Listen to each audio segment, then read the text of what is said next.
ఎందుకు సార్? ఇలాగే ఇలాగే తీసుకోండి ఫోటో. మాస్క్ ఉండగా ఫోటో తీసుకోవడం ఏంటమ్మా? మతిపోయిందా నీకు? లేదు నాన్న, చెప్పాను కదా నాన్న, ఆ అమ్మాయికి ఆరోగ్యం కొంచెం బాలేదని.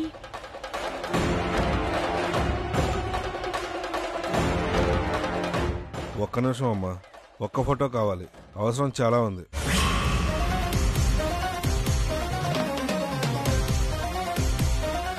ఏంది మైథిలి గట్ల చూస్తున్నావు?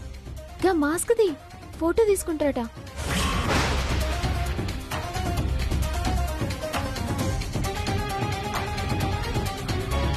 ఎస్ఐ గారు సార్, నేను అర్జెంటుగా ఆఫీస్కి వెళ్ళాలి.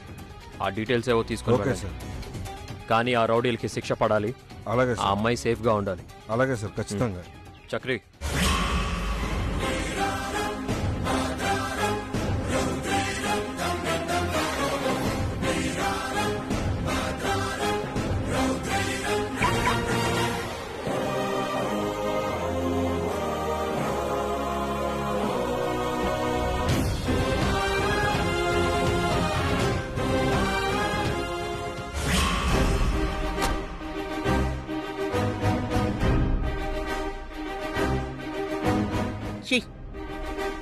ఏంటి అలా చూస్తున్నావు?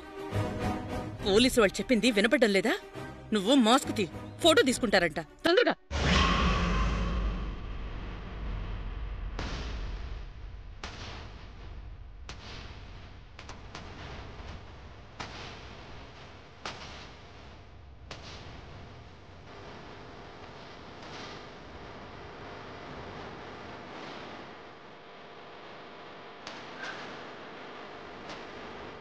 Thank you madam. రేపు మీరు పోలీస్ స్టేషన్కి వస్తే మీకు తగిన షెల్టర్ ఏర్పాటు చేస్తాం.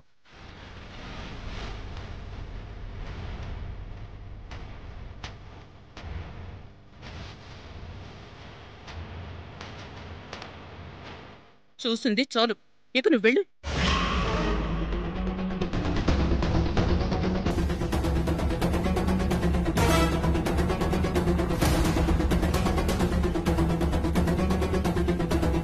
గదేందత్తమ్మా, పోలీసోళ్ళు సాయంత్రం రమ్మన్నారు, ఇప్పుడు ఎలా వెళ్ళిపోద్ది? చూడు, నువ్వు మాట్లాడుకు, ఇంక చాలు.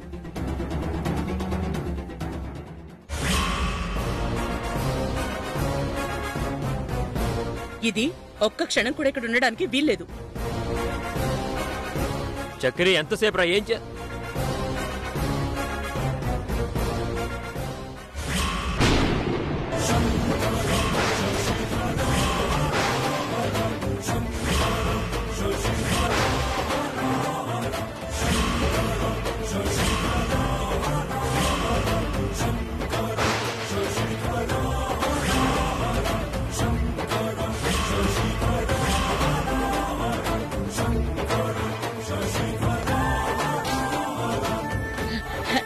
నానా, నానా, సామ్రాట్ అది ఎందుకొచ్చింది? అదే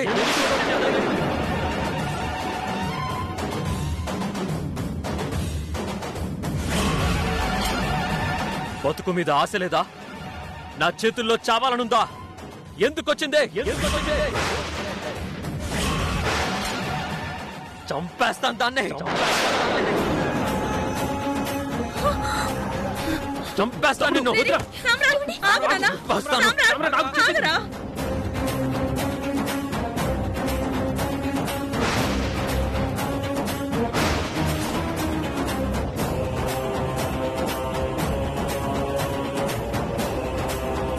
నన్ను వదలండి సమ్రాట్. ఆ రోజు ఇది మానసికంగా చచ్చిపోయింది, ఈ రోజు భౌతికంగా నా చేతుల్లో చచ్చిపోవాల్సిందే.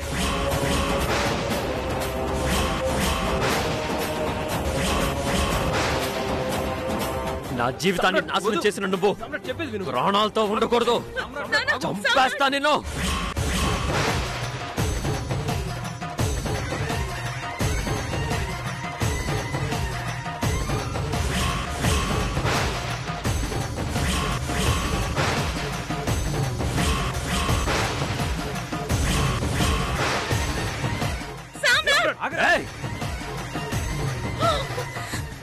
ఆగండి.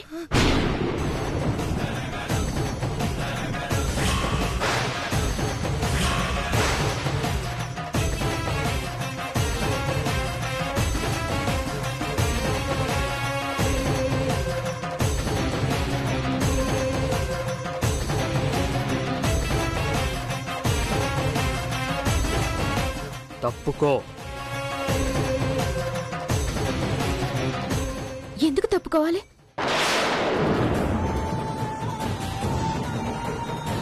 నా దోస్తుని చంపాలంటే మీరు ముందు నన్ను చంపుండ్రి.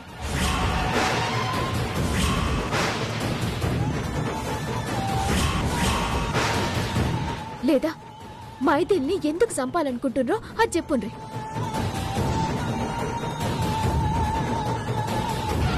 ఎవరు మైథిలి?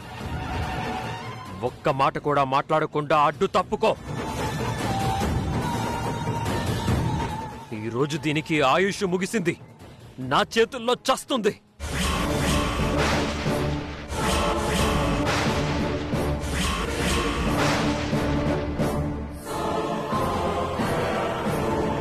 మీ చేతుల్లో సచ్చేంత తప్పు ఏం చేసింది? చెప్పే అవసరం నాకు లేదు.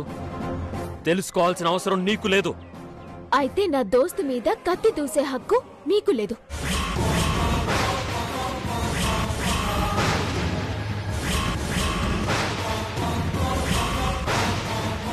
మీరు సంపుతనంటే చూస్తా ఊరుకునే మూర్ఖత్వం నాకు లేదు.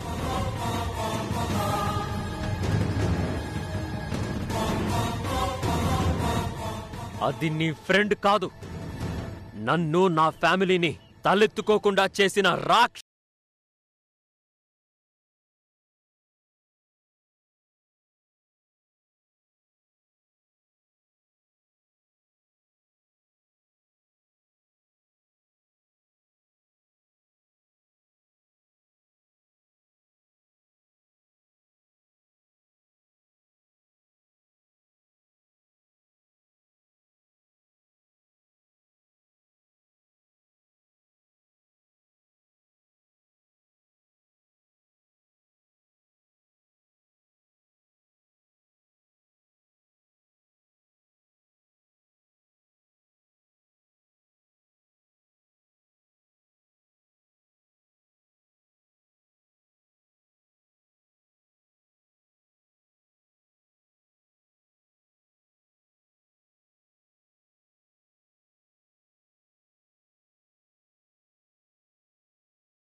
శిక్ష ఎందుకు?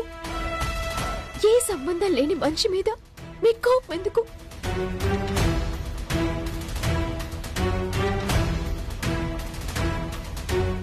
తను మైథిలి కాదు, శాన్వి.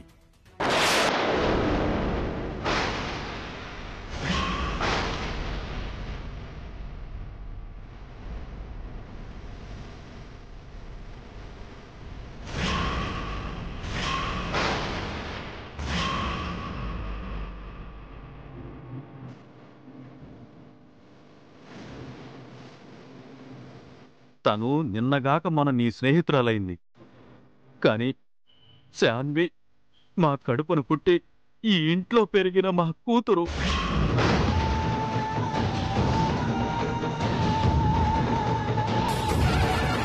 నీ ఆడపడుచు సామ్రాట్కి తోడబుట్టిన చెల్లెలు.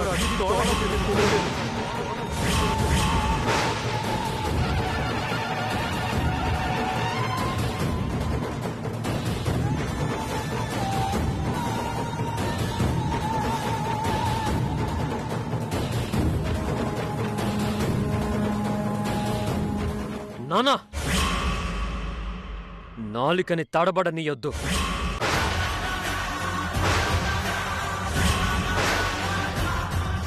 నా చెల్లి చచ్చి సంవత్సరం దాటింది. దాని మీద నాకు నా కుటుంబానికి ఉన్న ప్రేమ ఆప్యాయతలు సమాధి అయి చాలా కాలమైంది.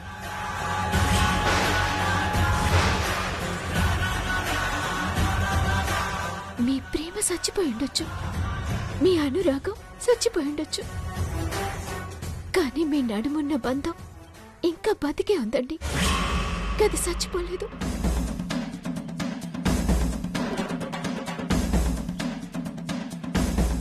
గా బంధానికున్న బలం, దానికున్న విలువ తగ్గలే. గందుకి గా దేవుడే ఆపదలో ఉన్న శాన్విని మీ చేతులతో కాపాడి ఇంటికి తోలుకొచ్చేటట్టు చేసిండు. దానికి కారణం నువ్వు.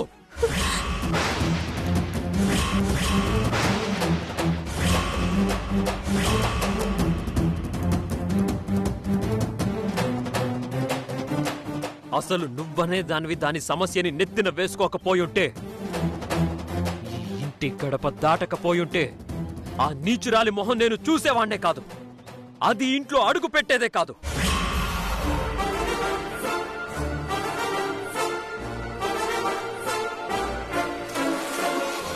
సామ్రాట్, ఎంత కాదనుకున్నా అది నీ చెల్లెల్రా. ఓ, మీకా మాట ఇంకా గుర్తుందా? అంటే మర్చిపోలేదన్నమాట.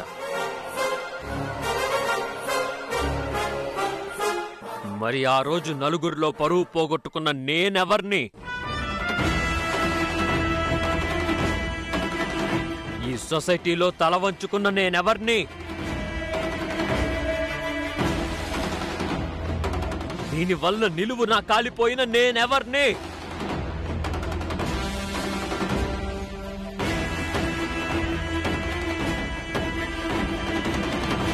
అందుకేనా నా కళ్ళు బైర్లు కమ్మి నీ కూతుర్ని ఇంటికి తీసుకొస్తే కంగారు పడుతున్నావే గాని కారణం చెప్పట్లేదు, భయపడుతున్నారే గాని బయట పడట్లేదు.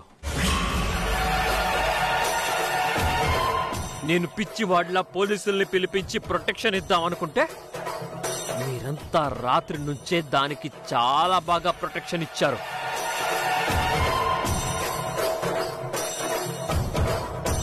అంటే అందరూ కలిసి నన్ను మోసం చేశారు.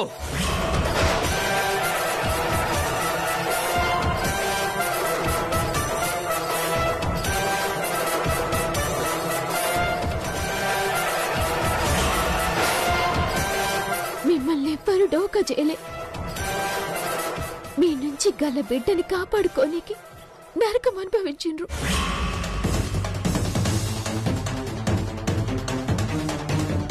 ఏ తల్లి తండ్రి బిడ్డ సాగు కోరుకోరండి, కాపాడుకుంటారు. గది గల ధర్మం. ధర్మం అధర్మం ఏం తెలుసు నీకు? ఎప్పుడొచ్చావు? ఏం చూసావు? మంచి చెడు గురించి మాట్లాడే హక్కు అర్హత రెండూ నీకు లేవు.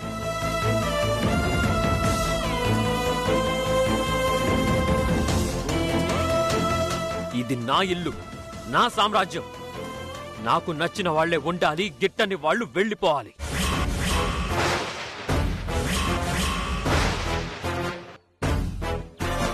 నువ్వు తప్పుకుంటే ప్రాణాలతో దాన్ని బయటికి గెంటేస్తా. అడ్డుపడితే ఇక్కడే దాని ప్రాణం తీస్తాను. తప్పుకో.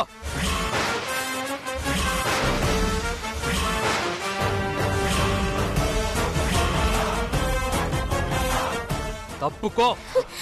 రావే బయటికి.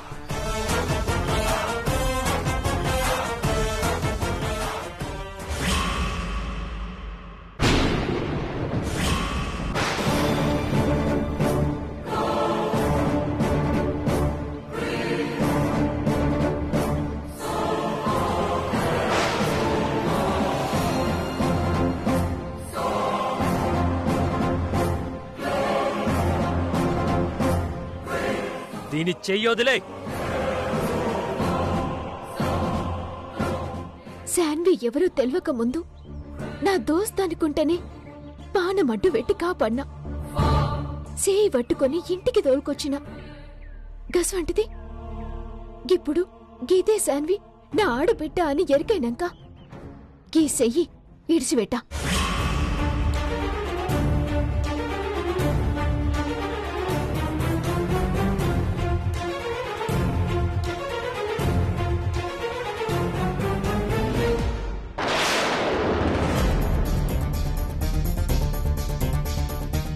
మన గడప దాటనియా.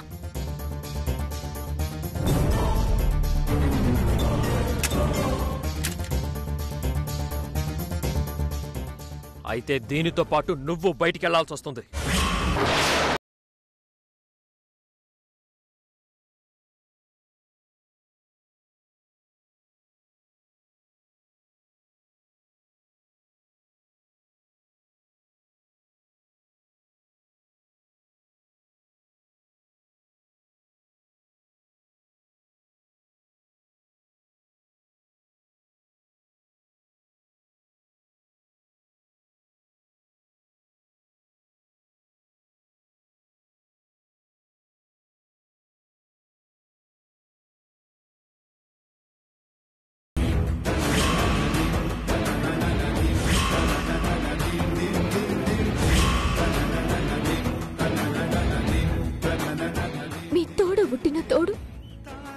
దృష్టిలో చచ్చిపోయిందేమో. కాని కళ్ళ ముక్కట కనిపిస్తున్నా ఈ ఇంటి దీపాన్ని చేతులు అడ్డు పెట్టకుండా ఆర్పేసుకునే ఆలోచన నాకింకా చచ్చిపోలే.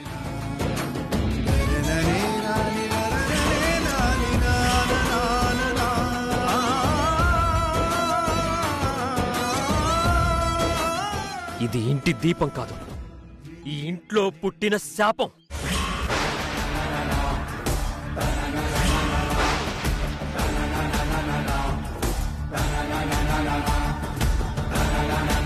ఎంతటి శాపానికైనా ఒక దినం విముక్తుంటదండి, గదే పుణ్యం. కాని ఎన్ని దినాలైనా మీ కోపానికి విముక్తి లేకపోవడం పూడ్చుకోలేని పాపమండి. ఉరుము లేకుండా వాన, తప్పు దొరలకుండా కోపం రావు. మనసు లేకుండా మమకారం, మనిషి చావకుండా బంధాలు కూడా తేలిక తెగిపోవు.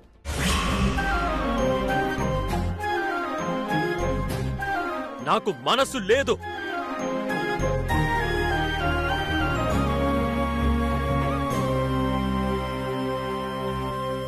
మమకారం లేదు. అవన్నీ ఏనాడో చచ్చిపోయాయి. దీని విషయంలో వాటిని బతికించుకుందామనే ఆలోచన కూడా లేదు.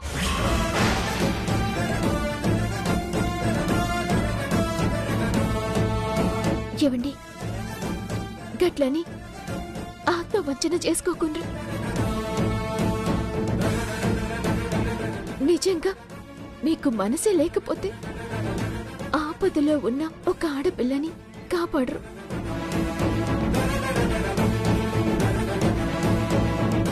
మనసే మీకు లేకపోతే నేను చెప్పంగానే ఒక పరాయి ఆడపిల్లని ఇంట్లోకి దోల్కొచ్చి గా పిల్ల భద్రత గురించి సోచాయించారు.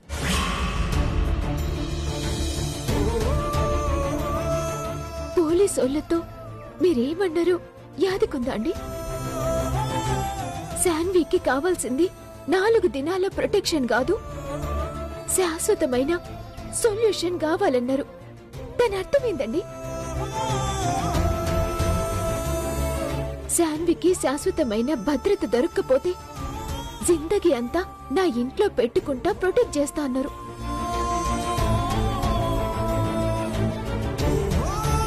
కానీ గా డ్యూటీ నాది కాదన్నారు. గా మాట ఎట్లొచ్చిందండి? మనిషికి మనసుండు అంటే గీతేనండి.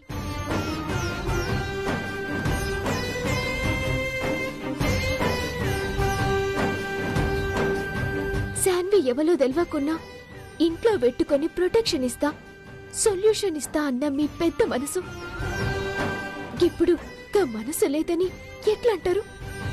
ఎవరు ఒప్పుకుంటారు?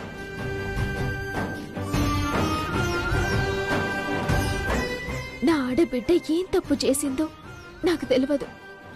ఎందుకు మీకు గింత కోపమో అని నేను అడగా. కాని మీ ముంగట మీ సెల్లె దోషి లెక్క తల వంచుకొని నిలబడ్డది. సమస్యని మోస్తుంది, నరకం అనుభవిస్తుంది.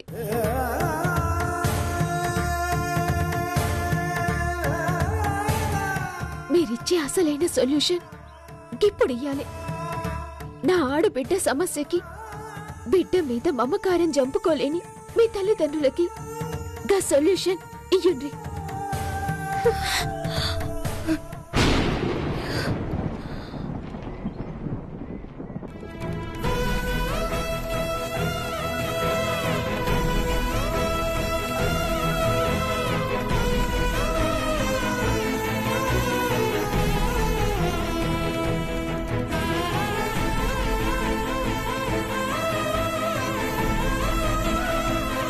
అన్నయ్య, నేను తప్పు చేశాను. కానీ ఆ తప్పుకి ఏడాదంతా శిక్ష అనుభవించాను. నన్ను క్షమించు.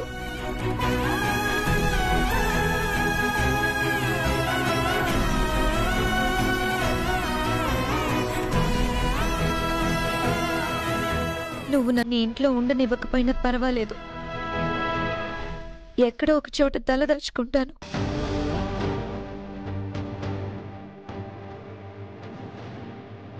కానీ నన్ను క్షమించానని ఒక్క మాట చెప్పు చాలు.